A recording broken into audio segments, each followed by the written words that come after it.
गांव के कोने में रामलाल का घर था। परिवार में अब केवल 3 ही लोग रहते थे। रामलाल, उसकी पत्नी कमला और उनका बेटा रवि। 4 बेटियों की शादी हो चुकी थी और वे अपने अपने घरों में सुखी जीवन बिता रही थीं। लेकिन कमला के मन में हमेशा एक कसक रही थी। 4 बेटियों के बाद बड़ी मुश्किल से उसे एक बेटा हुआ था, रवि। बेटा पाकर उसने मानो अपने जीवन का सबसे बड़ा वरदान पा लिया था। अब रवि की शादी रीना से हो चुकी थी। रीना शांत स्वभाव की, सादगी से भरी लड़की थी। सब कुछ ठीक चल रहा था, लेकिन जैसे ही कमला को यह खबर मिली कि उसकी बहू रीना गर्भवती है, उसके मन में चिंता और बेचैनी घर कर गई। हे माता रानी, इस बार तो बस मेरे घर में पोता ही होना चाहिए। बेटा, हाँ बेटा ही चाहिए। 4 बेटियों के ताने मैं झेल चुकी हूँ, अब और नहीं सहा जाएगा। अरे भगवान, क्यों बेवजह मन में चिंता पाल रही हो? बेटा हो या बेटी, ये तो भगवान की देन है। हम कौन होते हैं तय करने वाले? तुम क्या जानो, पूरे गांव में कितनी बार मुझे सुनना पड़ा कि देखो रामलाल की 4 बेटियां हुई। लोग तो कहते थे कि इस घर की नस्ल ही खत्म हो जाएगी। अब अगर रीना बेटी जनेगी तो सोचो कितनी बदनामी होगी। माँ, आप ये कैसी बातें कर रही हो? रीना पर दबाव मत डालो, उसे खुश रहना चाहिए। जो होगा अच्छा ही होगा। तुम नहीं समझोगे बेटा, औरत ही जानती है कि समाज में कितनी बातें सुननी पड़ती है। मैं तो अब रोज माता रानी से यही प्रार्थना करूंगी कि रीना को पहला बच्चा बेटा ही हो। उस रात कमला देर तक सो नहीं पाई। खिड़की से आसमान को ताकते हुए उसने मन ही मन नवरात्रि का व्रत रखने का निश्चय किया। माता रानी, आने वाले नवरात्रों में मैं पूरा व्रत करूंगी। 9 दिन तक उपवास रखूंगी। बस मुझे पोता दे दो, मेरी गोद सूनी न रहने देना। अगले दिन कमला रवि के कमरे में आई तो उसने देखा रवि अकेला है। उसने रवि से कहा, बेटा, तुमसे एक बात कहनी थी। कहो माँ, इतनी परेशान क्यों हो? रीना के गर्भ की जांच करा लो। अभी से पता चल जाएगा कि बेटा है या बेटी। फिर हम तय कर सकेंगे कि आगे क्या करना है। माँ, आपको पता भी है आप कैसी बातें कर रही हो? ये सब गलत है और सबसे बड़ी बात ये पाप है। अरे बेटा, पाप कहाँ से हो गया? ये तो बस समझदारी है। अगर बेटी हुई तो तुम नहीं जानते मुझे कितनी बातें सुननी पड़ेगी। लोग हंसेंगे, ताने देंगे। माँ, ये बच्चा माता रानी का आशीर्वाद है। चाहे बेटा हो या बेटी, मैं जांच नहीं करवाऊंगा और आपको भी ऐसी बातें सोचनी बंद करनी होगी। बेटा, मैं जानती हूँ, मैं सिर्फ तुम्हारे और अपने परिवार के लिए सोच रही हूँ। मुझे डर है कि अगर कुछ उल्टा हो गया तो लोग क्या कहेंगे। ठीक है माँ, मैं आपकी बात मानता हूँ, लेकिन केवल इसलिए कि आप परेशान न हो। हाँ बेटा, बस इतना समझ लो कि हम परिवार के लिए सही रास्ता अपनाएंगे। ठीक है माँ, मैं कल ही रीना को लेकर डॉक्टर के पास जाऊंगा। रीना जो अंदर कमरे में बैठी थी, उसने ये बातचीत सुन ली। उसकी आंखों में आंसू भर आए। हे माता रानी, क्या मेरे बच्चे के साथ भी यही लड़का लड़की का फर्क किया जाएगा? रात का समय था। बाहर हल्की ठंडी हवा चल रही थी। कमरे के भीतर रीना चारपाई पर बैठी हुई थी। उसके चेहरे पर थकान तो थी, लेकिन मन में चिंता और भी ज्यादा थी। रवि धीरे धीरे कमरे में आया और पास बैठ गया। रीना, एक बात कहूँ, नाराज मत होना। अब क्या कहना बाकी रह गया? मैं माँ जी की बातें सुन चुकी हूँ। अब तुम भी वही कहने आए हो क्या? देखो रीना, मैं जानता हूँ ये गलत है, लेकिन माँ का मन नहीं मान रहा। वो बार बार कहती है कि जांच करा लो ताकि पता चल सके। मैं चाहता हूँ कि तुम भी एक बार मान जाओ। क्या तुम सचमुच चाहते हो कि मैं ये सब करूं?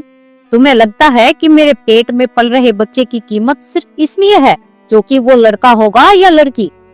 नहीं, ऐसा नहीं है, लेकिन तुम भी समझो, माँ का डर, माँ की इज्जत। वो 4 बेटियों के बाद कितनी बातें झेल चुकी है। अगर बेटी हुई तो उनका दिल टूट जाएगा। और अगर बेटा हुआ तो क्या तभी मैं इस घर में अच्छी बहू कहलाऊंगी? क्या बेटी होने पर मेरी गोद का बच्चा तुम्हारे लिए बोझ बन जाएगा? रीना, तुम क्यों मेरी बात का गलत मतलब निकाल रही हो? मैं तो बस ये कह रहा हूँ कि एक बार जांच हो जाए तो सब साफ हो जाएगा। माँ का मन भी शांत हो जाएगा। मन शांत हो या जज्बात मर जाएंगे। अगर रिपोर्ट में बेटी निकली तो क्या करोगे? मुझसे कहोगे कि ये बच्चा गिरा दूं? रवि चुप हो गया। उसके पास कोई जवाब नहीं था। रवि, याद रखना, ये सिर्फ मेरा बच्चा नहीं है, तुम्हारा भी है। अगर तुमने भी उसे लड़का या लड़की में बांट दिया तो मैं समझ लूंगी कि मेरे लिए इस घर में कोई जगह नहीं है। रीना, मैं तुम्हें दुख नहीं देना चाहता, पर माँ की कसम मैं बीच में फंस गया हूँ। एक तरफ उनका दर्द और दूसरी तरफ तुम्हारी तकलीफ। तो साफ साफ कहो रवि, तुम्हारे लिए ज्यादा मायने कौन है, माँ की बातें या मेरे गर्भ में पल रही जिंदगी? रीना, मैं जानता हूँ तुम सही हो, लेकिन सोचो माँ का क्या होगा। वो पहले ही समाज के ताने झेल चुकी है। अगर बेटी हुई तो उनका दिल सच में टूट जाएगा। मैं चाहता हूँ कि मेरी माँ अपमान का बोझ और न झेले। तो फिर मेरे दिल का क्या रवि? मैं माँ बनने जा रही हूँ और मुझसे ही कहा जा रहा है कि मैं अपने बच्चे को लड़का या लड़की में बांट दूं। क्या तुम जानते हो ये बात मेरे लिए कितनी बड़ी है? रीना, मैं तुम्हारा दर्द समझता हूँ, लेकिन बस एक बार, सिर्फ एक बार मेरी बात मान लो। हम जांच करवा लेंगे, उसके बाद जो होगा हम साथ मिलकर तय करेंगे। मैं वादा करता हूँ तुम्हें अकेला नहीं छोड़ूंगा। ठीक है रवि, मैं तुम्हारी बात मान लेती हूँ, लेकिन ये मेरी मजबूरी है, मेरी मर्जी नहीं। अगली सुबह आंगन में तुलसी के पौधे के पास दिया जल रहा था। कमला पूजा कर रही थी, लेकिन उसके होंठ लगातार बुदबुदा रहे थे। माता रानी, इस बार मेरी झोली खाली मत रखना, पोता ही देना। इतने में रवि बाहर आया। उसके चेहरे पर थकान और राहत दोनों झलक रही थीं। क्यों बेटा, बात हुई रीना से? मान गई ना? हाँ माँ, मान तो गई, लेकिन बड़ी मुश्किल से मानी है। जय माँ पपी, देख लेना बेटा, अब की बार मेरी गोदी में पोता ही आएगा। माता रानी मेरी सुनेगी। इतने में रीना भी कमरे से बाहर आई। उसकी आंखें लाल थीं, शायद रात भर रोने की वजह से। कमला ने उसकी तरफ देखकर कहा, बहू, तूने सही फैसला किया है। तेरे पेट में जो पल रहा है वही हमारे कुल का दीपक बनेगा। आज से नवरात्रे शुरू हो रहे हैं, मैं 9 दिन तक व्रत रखूंगी। रीना चुपचाप खड़ी रही। उसने नजरें झुका ली। हे माता रानी, क्या औरत की कोख का सम्मान से तब होता है जब उसके पेट में पल रहा बच्चा बेटा हो। मुझे ताकत दो, चाहे जो हो, मैं अपने बच्चे को बचा। रवि और रीना डॉक्टर के पास चेकअप के लिए चले गए। तभी रामलाल बाहर से आकर ड्राइंग रूम में बैठ गए। बहू, बहू, बहू रीना। क्या हुआ? इतनी तेज आवाज क्यों लगा रही हो? अरे रीना कहाँ गई? और हाँ, कुछ खाने को बनाया है क्या? बहुत भूख लगी है। रीना डॉक्टर के पास गई है और तुम भी ना, हर वक्त बस खाने की ही पड़ी रहती है। मुझे देखो, मैं तो पूरे दिन से भूखी प्यासी हूँ। अरे भाग्यवान, आप नवरात्रि मना रही हो, अच्छी बात है, पर मुझे क्यों भूख लग रही हो? मुझे कुछ खाने को दे दो, बड़ी जोर से भूख लगी है मुझे। तो फिर तुम भी नवरात्रे मान लो, माँ दुर्गा तुम्हें अच्छा सा फल देगी। अरे हाँ, फल से याद आया, घर में कुछ फल तो होंगे ही, वही ले दो। तुम्हें तो हर समय अपने पेट की ही पड़ी रहती है। रुको, मैं कुछ लाती हूँ। कमला रसोई में चली गई। तभी रवि और रीना अस्पताल से लौट आए। रीना का चेहरा थका हुआ था। वो बिना किसी से कुछ कहे सीधे अपने कमरे में चली गई और रवि सीधे मां के कमरे में गया। इतने में कमला भी उसके पीछे पीछे आ गई। क्या हुआ बेटा, ऐसे क्यों देख रही हो? सब ठीक है ना? माँ, डॉक्टर ने जो कहा उसे सुनकर आप खुश भी हो सकती हो और नाराज भी। साफ साफ बोलो रवि, डॉक्टर ने क्या कहा? कमला ने बेटे का चेहरा गौर से देखा। उसकी आंखों की बेचैनी देखकर उसका मन घबरा गया। रवि, चुप क्यों हो? डॉक्टर ने क्या कहा? लड़का है ना? माँ, डॉक्टर ने कहा है कि संभावना बेटी की है। कमला का चेहरा सुनते ही सफेद पड़ गया, जैसे किसी ने उसके पैरों तले से जमीन खींच ली हो। क्या? बेटी? नहीं, ये नहीं हो सकता। मैंने 9 दिन का व्रत रखा है, माता से मन्नत मांगी है, मेरी झोली खाली नहीं रह सकती।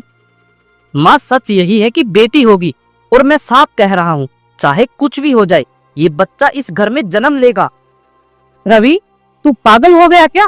लोग फिर ताने देंगे, हंसेंगे, कहेंगे कि हमारे खानदान में बेटा होना लिखा ही नहीं। तो क्या करूं माँ, बेटी होने पर उसे मार दूं? क्या यही चाहती हो आप? बेटा, तू नहीं समझेगा। मैंने कितनी बार अपमान झेला है। जब तक बेटा नहीं था, लोग मुझे बांझ जैसी नजर से देखते थे। अब जब पोते की बारी आई है, तो तू कहता है मैं बेटी को स्वीकार कर लूं। हाँ माँ, यही कह रहा हूँ, क्योंकि बेटी हो या बेटा दोनों समान है, और मैं अपने बच्चे की हत्या कभी नहीं करूंगा। बेटा बेटी तो भगवान की देन है। भगवान की देन कहकर चुप मत कर मुझे। भगवान भी उन लोगों की मदद करता है जो खुद की मदद करना जानते हैं, और मदद का मतलब है सही समय पर सही फैसला, समझे? लेकिन माँ, ये सही फैसला कैसे हो सकता है? ये तो बहुत गलत है। गलत? गलत तो वो था जो मैंने सहा। 4 बेटियों को जन्म देकर मुझे कितना अपमान झेलना पड़ा था। तुम नहीं जानते। रिश्तेदारों की बातें, पड़ोसियों के ताने, सब मुझे तीर की तरह चुभे हैं अब, और मैं नहीं सह सकती। तो आप चाहती है कि बच्चा? हाँ, अगर डॉक्टर ने कहा है बेटी है, तो बच्चा गिरवा देना ही ठीक होगा। यही एक रास्ता है। कमरा खामोश हो गया। रवि के होंठ सूख गए। वो दीवार की ओर देखने लगा, जैसे कोई सहारा ढूंढ रहा हो। माँ, अगर आप कहती हो तो मैं मान लेता। यही समझदारी है बेटा। माँ की बातें मानोगे तो घर की इज्जत बनी रहेगी। रवि चुप रहा, लेकिन उसकी आंखों में भारी बोझ था। वो चुपचाप अपने कमरे में चला गया, जहां रीना बैठी हुई थी। रीना, मुझे तुमसे एक जरूरी बात करनी है। क्या हुआ? डॉक्टर ने तो कहा था सब ठीक है। रीना, माँ कह रही है कि अगर बच्चा बेटी हुआ तो हमें उसे गिरवा देना चाहिए। रीना का चेहरा जैसे पत्थर हो गया। वो कुछ पल तक बोली ही नहीं। क्या ये क्या कह रहे हो रवि? बच्चा मेरा भी है, मेरी कोख में पल रहा है। कैसे सोच लिया तुमने कि मैं उसे मारने दूंगी? रीना, तुम समझ क्यों नहीं रही हो? माँ सही तो कह रही है। अगर बेटी हुई तो लोग हंसेंगे, ताने देंगे, हमारा जीना मुश्किल हो जाएगा। तो क्या लोग ही हमारे फैसले करेंगे? क्या हमारे बच्चे का हक सिर्फ इसलिए छीन लोगे क्योंकि वो बेटी होगी? मैं मजबूर हूँ रीना, माँ की बात टाल नहीं सकता। घर की इज्जत दांव पर लगी है। रीना की आंखों में आंसू भर आए। वो सीधे घर के मंदिर में गई और माता रानी के आगे गिड़गिड़ाने लगी। हे माँ, आप ही कहती हो कि नवरात्रों में हर कन्या में तुम्हारा रूप होता है, फिर क्यों इस बेटी को अभिशाप माना जा रहा है? क्यों मेरी कोख के बच्चे की जान ली जा रही है? माँ, मेरी रक्षा करो, मेरे बच्चे को बचा लो। रीना की ये सब बातें रामलाल भी उसके पीछे खड़े होकर सुन रहे थे, लेकिन वो बिना कुछ कहे ही वहां से चुपचाप चले गए। उसे अब सब पता चल चुका था। अगले दिन सुबह रवि परेशान होकर अपनी माँ के कमरे में आता। माँ, मैंने रीना को बहुत कहा, बहुत समझाया, लेकिन वो बच्चा गिरवाने के लिए तैयार ही नहीं है। उसने साफ साफ कह दिया कि चाहे जो हो वो ऐसा कदम नहीं उठाएगी। तो अब और इंतजार करने का कोई मतलब नहीं है रवि। अगर रीना नहीं मानेगी तो हमें और रास्ता अपनाना पड़ेगा। और रास्ता? माँ, आप क्या कह रही हो? मैं कुछ समझा नहीं। आज अष्टमी का प्रसाद बनेगा। रीना प्रसाद जरूर खाएगी, और उसी प्रसाद में हम ऐसा जहर मिला देंगे कि बच्चा खुद ब खुद खत्म हो जाएगा। माँ, ये तो बहुत बड़ा पाप है। पाप? बेटी पैदा होने पर तो ताने सुनने पड़ते हैं, वो किसी पाप से कम है क्या? लेकिन माँ, अगर किसी को पता चल गया तो? किसी को कुछ पता नहीं चलेगा। यह है सब हमारे घर की बात है। रीना इसे प्रसाद समझकर खा लेगी, किसी को शक भी नहीं होगा। ठीक है माँ, जैसा आप कहती है वैसा ही होगा। बस यही समझदारी है, याद रखना। ये सब हमारे घर की इज्जत बचाने के लिए है। दोपहर का समय रामलाल पौधों में पानी दे रहा था। तभी कमला उसके पास आई और बोली, बाजी, क्या कर रहे हो? जलेबी बना रहा हूँ। हर वक्त मजाक। अरे देखते नहीं, पौधों में पानी दे रहा हूँ भाई। बोलो, क्या बात है? घर में ना कीड़े मकोड़े और चूहे बहुत ज्यादा हो गए हैं। आप ऐसा करो ना, चूहे मारने की दवा ले आओ। अरे भाग्यवान, नवरात्रे चल रहे हैं और तुमने व्रत किए हुए हैं, उस पर ये पाप। चूहे तो उस घर में आते हैं जिस घर में माता रानी की कृपा होती है। मुझे नहीं पता, मुझे चूहे मारने की दवा चाहिए तो चाहिए, और वो भी आज। ठीक है, ले आऊंगा। हे भगवान, सद्बुद्धि देना इस औरत को। शाम का समय था। रामलाल शांति से ड्राइंग रूम में आए। उनकी आदत थी कि हमेशा पूजा के प्रसाद से पहले कुछ स्वाद चख लेते थे। बिना कुछ सोचे समझे उन्होंने प्रसाद खा लिया। अरे, आपने ये प्रसाद क्यों खा लिया? यह आपको नहीं खाना चाहिए था। मुझे प्रसाद क्यों नहीं खाना चाहिए था? इसमें क्या जहर मिला है? हाँ, इसमें जहर था। तो ये जहर किसके लिए था? मुझे सच सच बताओ। पिता की तेज आवाज सुनकर रीना और रवि दौड़ते हुए आए। माँ, क्या हुआ? बेटा, अपने पिता को जल्दी से डॉक्टर के पास ले जाओ। तुम्हारे पिता ने वो जहर वाला प्रसाद खा लिया। कुछ नहीं होगा मुझे। तुमने जो चूहे मारने वाली दवा मंगाई थी वो दवा थी ही नहीं, वो तो एक सिंपल पाउडर था, क्योंकि हमारे घर में चूहे हैं ही नहीं। हे माता रानी, तेरा लाख लाख शुक्र है। माता रानी की इतनी बड़ी भक्त बनती है और माता स्वरूप कन्या की हत्या करने चली थी। अब सच सच बताओ, ये जहर किसके लिए था? यह जहर रीना के लिए था। मैं बच्चे को गिरवाना चाहती थी। कितनी दुष्ट है तू! एक औरत होकर एक औरत की जान लेना चाहती है। तुम्हारे अंदर कोई मानवता नहीं है। क्या यही तेरी समझदारी है? मुझे माफ कर दो, मैं अपनी गलती पर शर्मिंदा हूँ। अगर माफी मांगनी है तो मुझसे नहीं, रीना से मांगो। बहू, मुझे माफ कर दो। मुझे पता है मैंने बहुत बुरा किया है। माँ, तुम सिर्फ अपने डर और लालच के लिए मेरी जान पर खेल खेल रही। ठीक है, सब सच है, मैंने बहुत बुरा। मैं सच में माफी चाहती हूँ। ठीक है माँ, मैं तुम्हें माफ कर देती हूँ, लेकिन फिर ऐसा कभी मत करना। मैं वादा करती हूँ बेटी कि अब कभी ऐसा कदम नहीं उठाऊंगी। सुंदरनगर राज्य के छोटे से गांव चमनपुर में एक गरीब आदमी रहता था। उसका नाम था मदन लाल। वह रोज खेतों में मजदूरी करता और जैसे तैसे वो अपना और अपनी पत्नी सावित्री का पेट पालता। लेकिन उनकी जिंदगी दुख और गरीबी से भरी हुई थी। कब तक ऐसे ही काम चलाऊ काम करके गुजारा करेंगे? कभी खेतों में, कभी मजदूरी में, जिंदगी तो यूं ही बीत जाएगी। क्या करूं सावित्री, गरीब का तो यही नसीब है। रोज काम ढूंढना, रोज पेट पालना। बड़े लोगों के लिए तो सुख ही सुख है, हमारे हिस्से बस दुख है। लेकिन ऐसे कब तक? मैं भी देखती हूँ पड़ोस के लोग कहते हैं किस्मत बदलने का रास्ता खोजो। क्या हमारी किस्मत कभी बदलेगी? किस्मत? हाँ, कभी कभी लगता है कि अगर ऊपर वाला चाहे तो सब बदल सकता है, लेकिन हमारे लिए बस मेहनत ही सहारा है। इसी गरीबी की दिशा में मदनलाल और सावित्री के जीवन में एक नई रोशनी आई। सावित्री ने एक पुत्र को जन्म दिया। झोपड़ी में पहली बार रोने की आवाज गूंजी और उस रोने में ही मानो उम्मीद की किरण छुपी थी। देखो, हमारे घर लक्ष्मी आई है। नहीं, लक्ष्मी नहीं, लक्ष्मी का वरदान आया है। सावित्री, ये तो हमारे दुखों में सुख का पहला फूल है। मैं अपने बेटे को भूखा नहीं सोने दूंगा, चाहे जो हो जाए। दोनों ने मिलकर अपने पुत्र का नाम रखा रमाकांत। रमाकांत, मेरा बेटा बड़ा होकर हमारी तकदीर बदलेगा, है ना मदन? हाँ सावित्री, यही तो हमारी आखिरी उम्मीद है। समय बीतता गया और छोटा सा रमाकांत अब धीरे धीरे बड़ा होने लगा।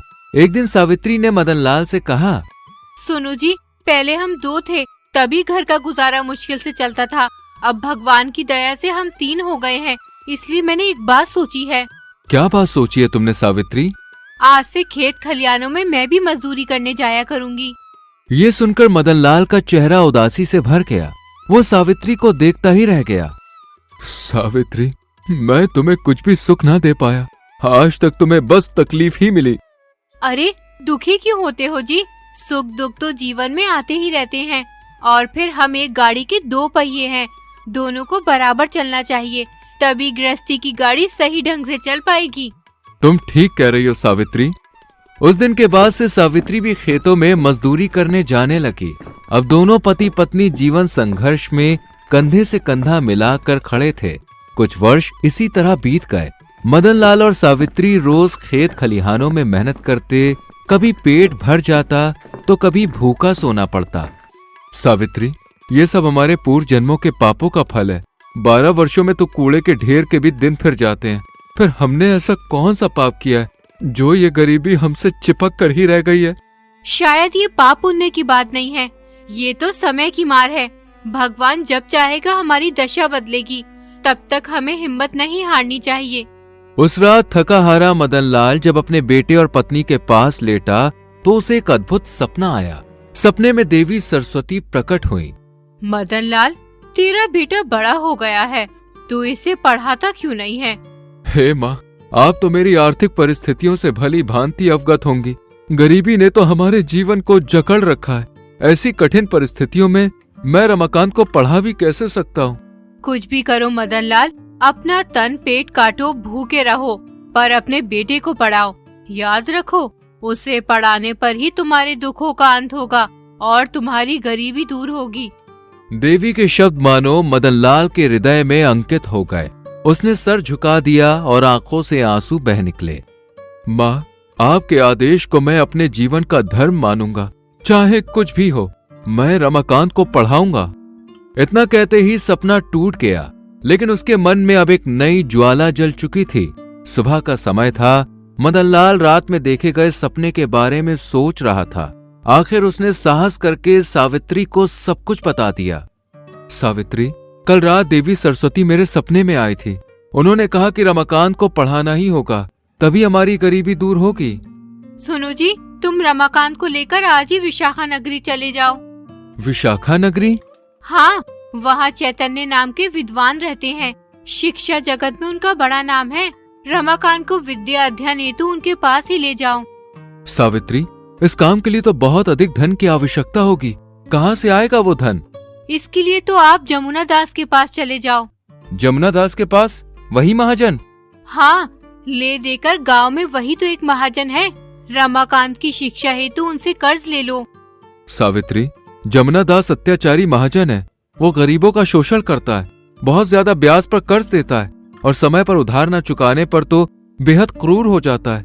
तुम ऐसे महाजन से उधार लेने की बात कह रही हो? इसके बिना और कोई रास्ता भी तो नहीं है जी। जब साक्षात सरस्वती माँ ने शिक्षा दिलवाने को कहा है, तो हम अपने बेटे को शिक्षा अवश्य दिलवाएंगे। परंतु ऋण लेने के लिए हमारे पास गिरवी रखने के लिए है ही क्या? जमुना दास बिना कोई वस्तु गिरवी रखे किसी को भी ऋण नहीं देता। इसका उपाय भी मैंने सोच लिया है जी। तुम अपनी झोपड़ी को उनके पास गिरवी रख दो। क्या कह रही हो तुम सावित्री? यही तो सर छुपाने का एकमात्र आसरा है। अगर भगवान न करे ये भी छिन गया तो हम कहाँ जाएंगे? शुभ शुभ बोलो जी। भगवान जो करेगा अच्छा ही करेगा। हम परीक्षा से गुजर रहे हैं, लेकिन याद रखना, ये परीक्षा ही हमारी तकदीर बदलने का रास्ता बनेगी। सावित्री की बातों ने मदनलाल को गहराई से छू लिया। वो अब भी डरा हुआ था, मगर मन के किसी कोने में विश्वास की लौ जल उठी थी। मदनलाल भारी मन से गांव के महाजन जमुना दास की हवेली पहुंचा। राम राम जमुना दास जी। अरे मदनलाल, कहो कैसे आना हुआ? लाला जी, एक कर्ज लेकर आया हूँ आपके पास। कहो, क्या अर्ज है तुम्हारी? लाला जी, मुझे थोड़ा कर्ज चाहिए। कर्ज? किस लिए? मैं अपने बेटे को पढ़ाना चाहता हूँ लाला जी, इसके लिए मुझे कर्ज चाहिए। लेकिन तुम कर्ज लोगे किस पर? गिरवी रखने के लिए तुम्हारे पास है ही क्या? लाला जी, आप तो जानते ही हो कि मैं कितना गरीब हूँ। ले देकर बस एक झोपड़ी ही है मेरे पास। बस उसी झोपड़ी को आपके पास गिरवी रख दूंगा। जमुना दास मन ही मन सोचने लगा, सौदा बुरा नहीं रहेगा। मदनलाल ऋण चुका तो पाएगा नहीं और उसकी झोपड़ी अपने आप मेरे कब्जे में आ जाएगी। ठीक है मदनलाल, मैं तुम्हें 100 चांदी के सिक्के उधार दे सकता हूँ। ठीक है लाला जी। यहाँ अंगूठा लगा दो। पूरे 10 वर्ष की मोहलत देता हूँ तुझे। यदि इन 10 वर्षों के अंदर तू मेरा ऋण ना चुका पाया तो तेरी झोपड़ी और जमीन मेरी होगी। मुझे स्वीकार है लाला जी। मदनलाल ने कांपते हुए हाथ से अपना अंगूठा कागज पर लगा दिया। इसके बाद जमुना दास ने 100 चांदी के सिक्के उसके हथेली पर रख दिए। भगवान आपका भला करे लाला जी। मदनलाल उसी दिन अपने बेटे रमाकांत को लेकर विशाखा नगरी की ओर चल पड़ा। रास्ते भर उसके मन में एक ही प्रार्थना चल रही थी, हे भगवान, मेरे बच्चे की रक्षा करना, इसे खूब विद्वान बनाना, यही मेरी सबसे बड़ी दौलत है। लंबी यात्राएं, धूल भरे रास्ते और कई कठिन पड़ाव पार करने के बाद दोनों आश्रम के प्रांगण में पहुंचे। गुरुजी प्रणाम। प्रणाम पुत्र, कहां से आए हो तुम लोग? गुरुजी, मैं सुंदरनगर राज्य के छोटे से गांव चमनपुर का निवासी हूँ। मेरा नाम मदनलाल है और ये मेरा पुत्र रमाकांत है। मैं अपने बेटे को शिक्षा दिलवाने आया हूँ। ये कहकर मदनलाल ने चांदी के सिक्कों से भरी थैली गुरुजी के आगे कर दी। ये क्या है गुरुजी? इस पे चांदी के 100 सिक्के हैं। बहुत कठिनाई से जैसे तैसे मैंने इसका प्रबंध किया है। इससे अधिक और आपको नहीं दे पाऊंगा गुरुजी। मैं गरीब आदमी हूँ, पर आपसे विनती करता हूँ, मेरे बेटे को शिक्षा देने से मना मत करना। यही मेरी आखिरी आशा है। यह आदमी बड़ा भोला और श्रद्धालु प्रतीत होता है। इसे निराश करना उचित नहीं होगा। मदनलाल, चिंता मत करो, मैं तुम्हारे पुत्र को अवश्य शिक्षा दूंगा, पर ध्यान रहे विद्या का ये मार्ग लंबा और कठिन है। तुम्हारे पुत्र को पूरे 10 वर्षों तक आश्रम में रहना होगा, तभी उसकी शिक्षा पूर्ण हो पाएगी। जी गुरुजी, मुझे स्वीकार है। 10 वर्षों का लंबा समय कब और कैसे बीत गया किसी को पता ही ना चला। नन्हा रमाकांत अब ज्ञान से परिपूर्ण और तेजस्वी युवक बन चुका था। रमाकांत, आज तुम्हारी शिक्षा पूर्ण हुई। तुमने परिश्रम, अनुशासन और विवेक से न केवल ज्ञान अर्जित किया, बल्कि हमारे हृदय में भी विशेष स्थान बना लिया है। हमारे सभी शिष्यों में तुम सबसे मेधावी सिद्ध हुए हो। हमें तुम पर सदा गर्व रहेगा। गुरुदेव, ये सब आपकी कृपा का ही फल है। आपके मार्गदर्शन और आशीर्वाद के बिना मैं तो कुछ भी नहीं था। आप ही ने मेरे जीवन को सार्थक बनाया है। पुत्र, अब समय आ गया है कि तुम अपने माता पिता के पास लौट जाओ। 10 वर्षों से वो तुम्हारी राह देख रहे हैं। अब तुम्हारा ज्ञान केवल ग्रंथों तक सीमित ना रहे, बल्कि तुम्हारे कर्मों से समाज और परिवार को आलोकित करे। गुरु से आशीर्वाद लेकर रमाकांत उसी दिन अपने गांव की ओर निकल पड़ा। वर्षों बाद गांव लौटते हुए उसके मन में उत्सुकता और संकोच दोनों थे। कैसे होंगे मेरे माता पिता? क्या अब भी उतनी ही गरीबी में जी रहे होंगे? न जाने कितनी बार उन्होंने मेरे लिए कष्ट सहा होगा। माँ की ममता और पिता का त्याग, आज मैं उन्हें गर्व का अनुभव कराना चाहता हूँ। कई दिनों का लंबा सफर तय करने के बाद अंततः रमाकांत अपने गांव पहुंचा। जैसे ही उसकी दृष्टि अपनी पुरानी झोपड़ी पर पड़ी, उसका हृदय उमंग से भर गया। यही तो मेरा घर है, मेरी पहचान। मेरे माता पिता यही प्रतीक्षा कर रहे होंगे। झोपड़ी के समीप आते ही रमाकांत का दिल जोर जोर से धड़कने लगा। तभी बाहर खड़े मदनलाल ने उसे देखा और मन ही मन सोचने लगे, ये युवक कौन है? चेहरा बड़ा तेजस्वी लग रहा है, पर यहाँ क्यों आया होगा? मैं रमाकांत हूँ पिताजी, आपका बेटा। रमाकांत, तुम सचमुच मेरे बेटे? तुम्हारी शिक्षा पूरी हो गई? हाँ पिताजी, गुरुदेव की आज्ञा पाकर ही आज लौटा हूँ। अरे सुनती हो? अरे कहाँ हो तुम सावित्री? जल्दी आओ, देखो हमारा बेटा पढ़ाई पूरी करके लौट आया है। ये सुनते ही सावित्री भागती हुई बाहर आई। उसकी नजर जैसे ही रमाकांत पर पड़ी, उसका हृदय भर गया। रमाकांत, मेरे लाल। सावित्री, अब हमारे बुरे दिन बीत जाएंगे। देखो हमारा बेटा पढ़ लिख कर लौटा है, अब ये जरूर नौकरी पर लगेगा। भगवान करे वह दिन शीघ्र आए, यही तो हमारी सबसे बड़ी अभिलाषा थी। इधर रमाकांत अपने माता पिता से मिलकर खुशियां बांट रहा था। उधर जमुना दास अपने घर में बैठा मन ही मन सोचने लगा, पूरे 10 वर्ष बीत चुके हैं, अब तो ऋण की मोहलत भी समाप्त हो चुकी है। मदनलाल कहाँ से लौटाएगा 100 चांदी के सिक्के?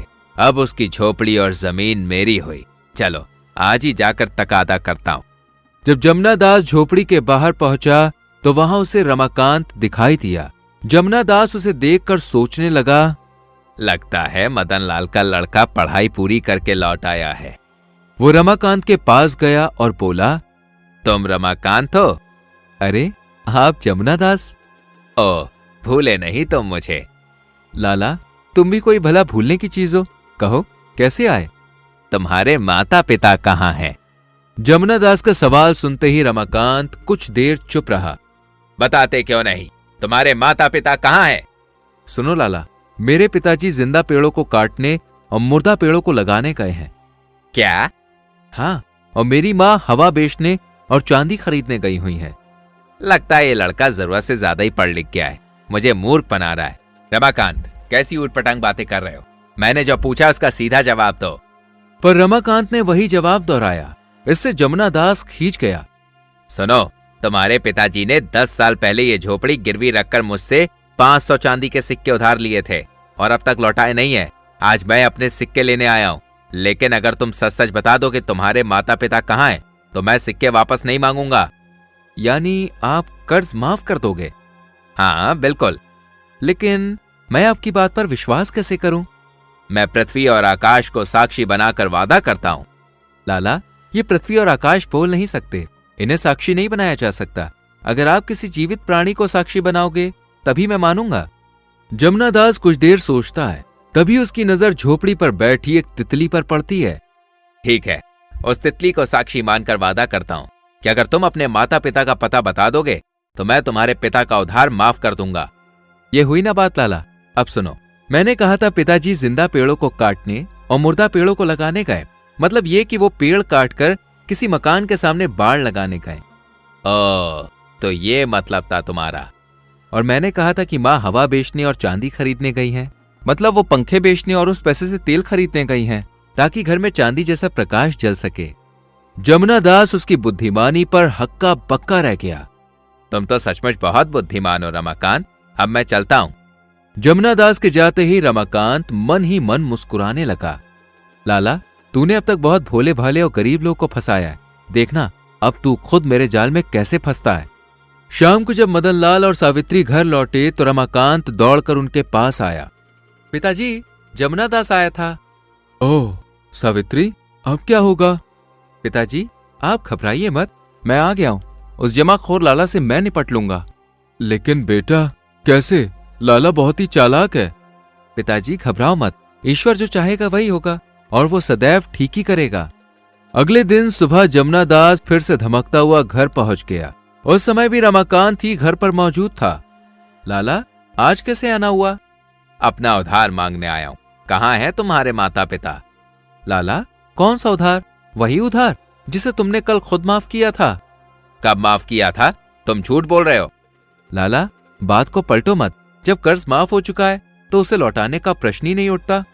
रमाकांत, मैं तुझे और तेरे बाप को बख्शूंगा नहीं। मैं दरबार में जाकर तुम लोगों की शिकायत करूंगा। जाओ, ये इच्छा भी पूरी करके देख लो लाला। उसी दिन गुस्से से तिलमिलाया जमुना दास दरबार में पहुंच गया और ऊंचे स्वर में बोला, दुहाई है महाराज, मेरा न्याय कीजिए। जमुना दास, तुम्हें कौन परेशान कर सकता है भला? महाराज, गांव के मदन लाल ने 10 वर्ष पूर्व मुझसे 500 चांदी के सिक्के लिए थे और अब जब मैं मांगने गया तो उसका धूर्त पुत्र साफ मना करता है। राजा ने तुरंत मदनलाल और रमाकांत को दरबार में बुलवाया। मदनलाल, ये क्या मामला है? मदनलाल कुछ कह पाता उससे पहले ही रमाकांत बोला, क्षमा कीजिए महाराज, पिताजी की ओर से मैं बोलूंगा। कहो, क्या कहना चाहते हो? राजन, ये सत्य है कि 10 वर्ष पूर्व मेरे पिताजी ने जमुना दास से कर्ज लिया था। तो फिर उसे लौटाते क्यों नहीं हो? यही तो बताना चाहता हूँ राजन। कल जमुना दास हमारे घर आए थे, तब उन्होंने स्वयं कर्ज माफ करने का वचन दिया था। ऐसे में लौटाने का प्रश्न ही कहाँ रह जाता है? ये झूठ बोल रहा है राजन। मैं ना इसके घर गया और ना ही कर्ज माफ किया। रमाकांत, क्या अपनी बात सिद्ध करने के लिए तुम्हारे पास कोई प्रमाण है? रमाकांत ने शांत स्वर में सारी घटना जमुना दास और तितली वाली बात विस्तार से सुनाई। तो एक तितली तुम्हारी गवाह है? हाँ राजन, जमुना दास ने अपनी नाक पर बैठी तितली को गवाह मानकर ही कर्ज माफ करने का वचन दिया था। महाराज, ये लड़का झूठ बोल रहा है। तितली मेरी नाक पर नहीं बल्कि इसकी झोपड़ी पर बैठी थी। जमुना दास, तुम्हारी बात से स्पष्ट हो गया कि रमाकांत का कथन सत्य है। अब सच बताओ, तुमने कितना कर्ज दिया था? महाराज, भगवान झूठ ना बुलाए, मदन लाल को मैंने 100 चांदी के सिक्के ही दिए थे। पर तुम तो 500 सिक्कों की फरियाद लेकर आए थे। क्षमा करें महाराज, मैं भूल से 100 की जगह 500 कह गया था। नहीं लाला, तुमने ये सब भूल से नहीं बल्कि जानबूझकर कहा था। हमारा आदेश है कि तुम अपना वचन निभाते हुए मदन लाल का कर्ज पूरी तरह माफ करोगे। जी महाराज, मरता क्या न करता। रमाकांत ने जाल ही ऐसा बिछाया कि फंसना ही था। सुन लो जमुना दास, बहुत दिनों से तुम्हारी बेईमानियों की शिकायतें हमें मिल रही थी। आज सच सामने आ गया। ये तुम्हारे लिए अंतिम चेतावनी है। धंधा करो पर ईमानदारी से करो, वरना अगली बार सजा पक्की होगी। महाराज, मैं वचन देता हूँ कि आज से बेईमानी छोड़ दूंगा और ईमानदारी से ही महाजनी करूंगा। जमुना दास मुंह लटकाकर दरबार से चला गया और रमाकांत अपने माता पिता के साथ सुख से जीवन व्यतीत करने लगा।